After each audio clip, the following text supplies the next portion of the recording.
I have a good friend who went out recently to dinner with some friends from college, and he hadn't seen them in a while, and they brought some of their friends that my friend had never met before. So it was like 5 people all together, and a couple of them that didn't know each other.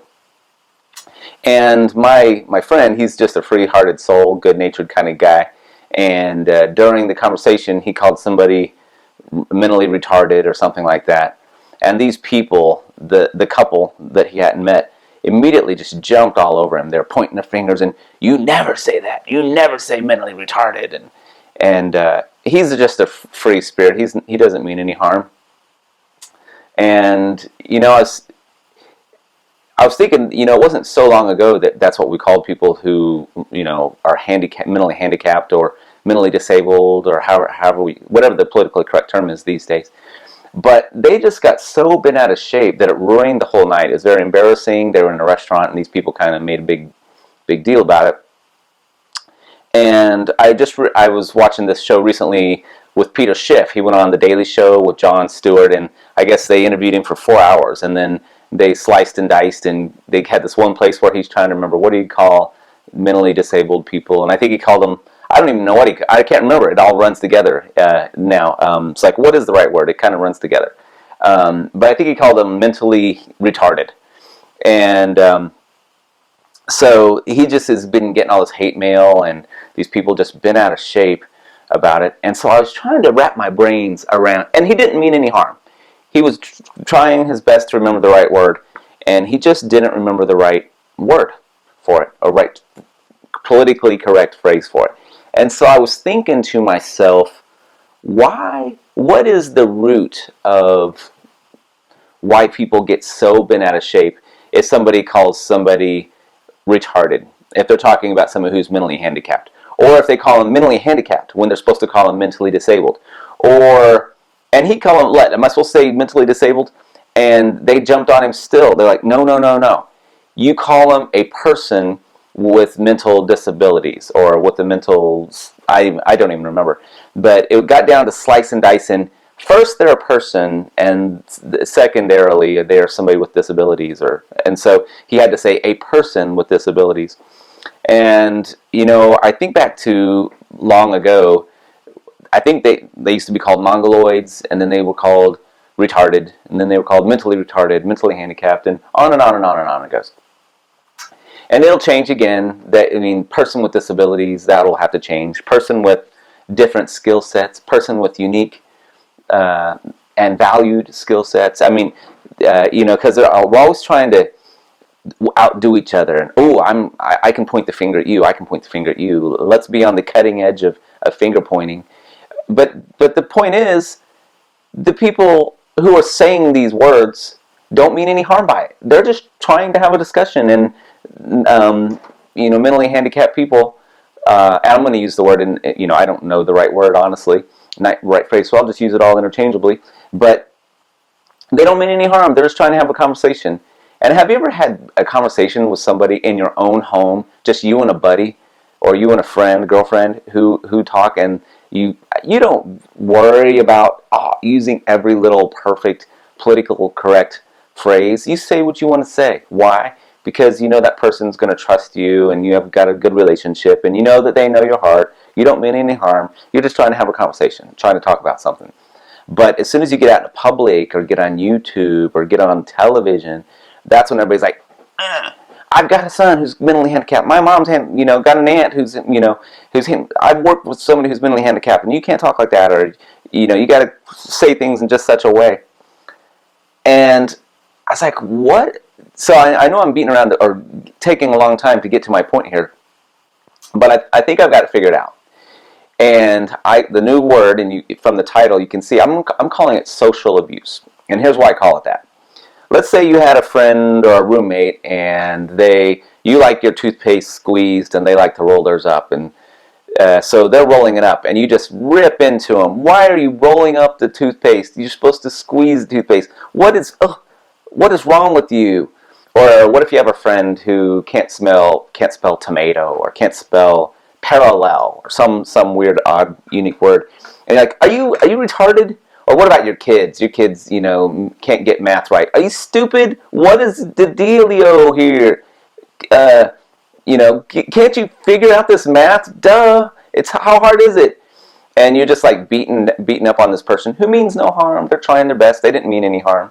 Your roommate doesn't know you like to squeeze toothpaste instead of roll it up. Your kid's not trying to miss math problems. I don't know how to spell parallel. I don't know how many R's and L's and where they all go.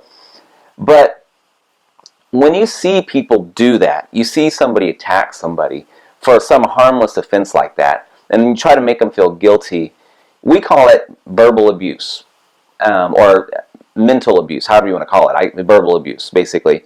And it's because kids spill milk. It happens. Kids break cups because their hands aren't coordinated enough. People misspell words. People put the shoes on the wrong shoe at first, or people open your door for you when you don't want to have the door open for you because you're independent. Whatever it is, people in their best interest are going to do things that some people are going to try to find offense at.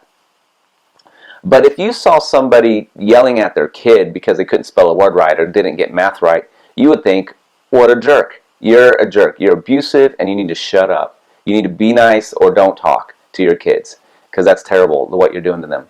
However, that's exactly what people do to each other on YouTube and in the politically correct zone.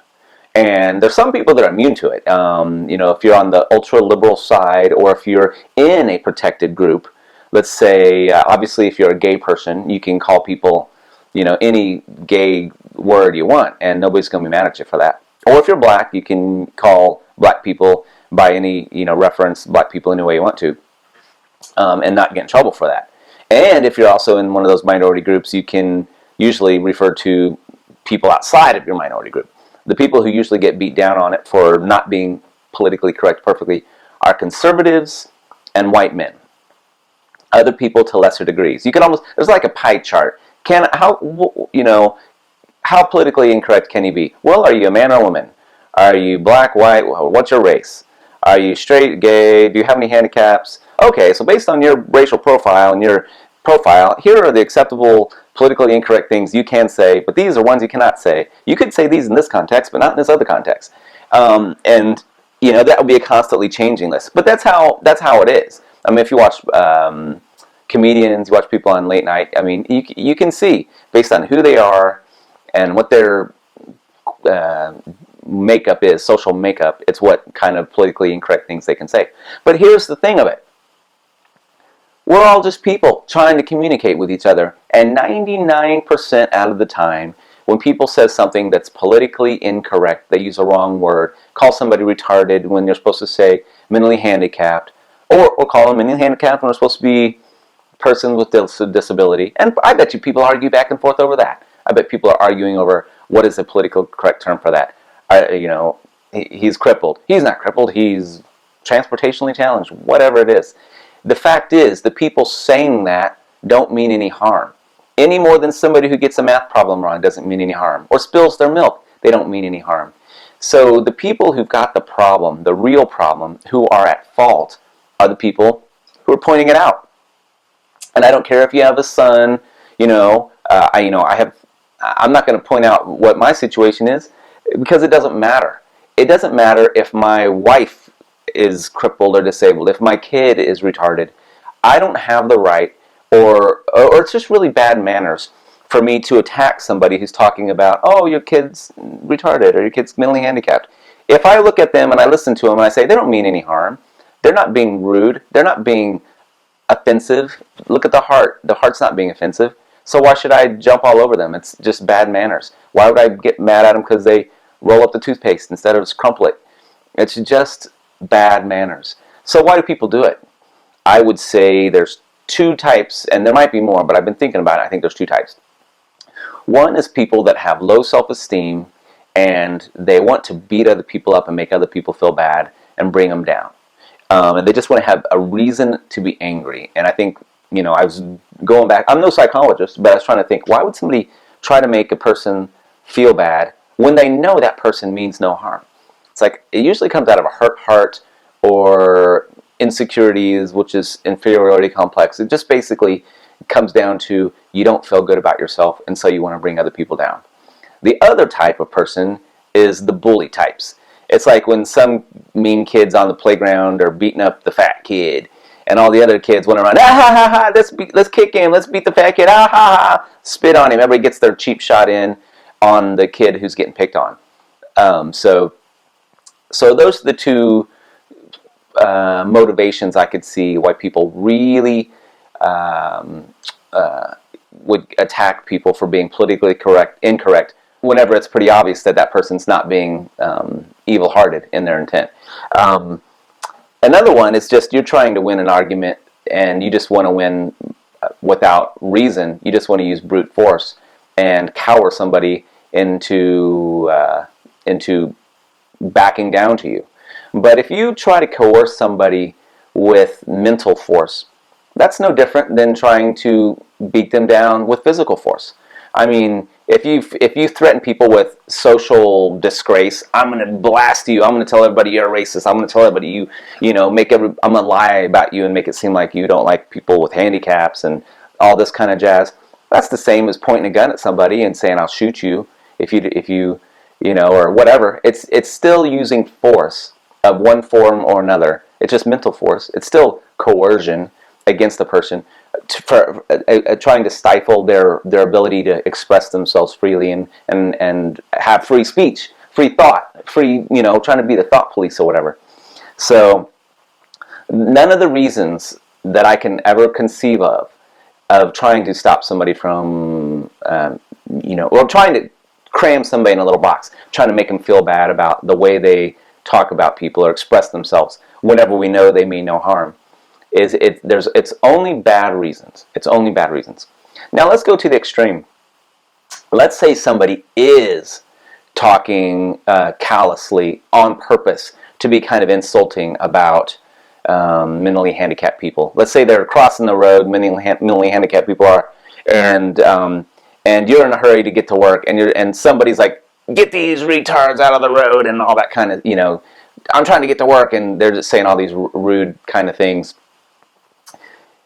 Even still, you don't lash out. What you do is you do the same thing as if somebody's playing their music too loud, or if they're being insulting to you. You tell them, "Dude, that is rude. Would you please be quiet? I don't like to hear that. Just keep it to yourself or don't talk." I don't. And then you can tell that person, "I don't want to hang out with you anymore. I don't want to hang out with you." But you still should be expected to behave yourself with a certain level of dignity and decorum, call it what you will. And that person might realize, "Hey, I made a mistake, that was dumb." And they'll apologize. And they'll try to come around and say, "That was dumb. I won't do that anymore. I'm sorry. I was being an idiot." But whenever you just rip on people and you just lash out and you flame on them and you threaten them and you try to ruin them publicly and humiliate them, those are all wrong. Those are wrong reasons, and it's called social abuse. Yes, I made that word up, and we shouldn't do it. We got to let people exist and be free. Even people who don't agree with us, they have a right to think. This is not the in 1984 thought police trying to control everything we do. So anyway, I just want you guys to consider that. And if you don't like the way somebody says something, you might ask them. But you also might look at yourself, and before you open your mouth, think, does that person mean any harm, or are they just express themselves in a different way than I do?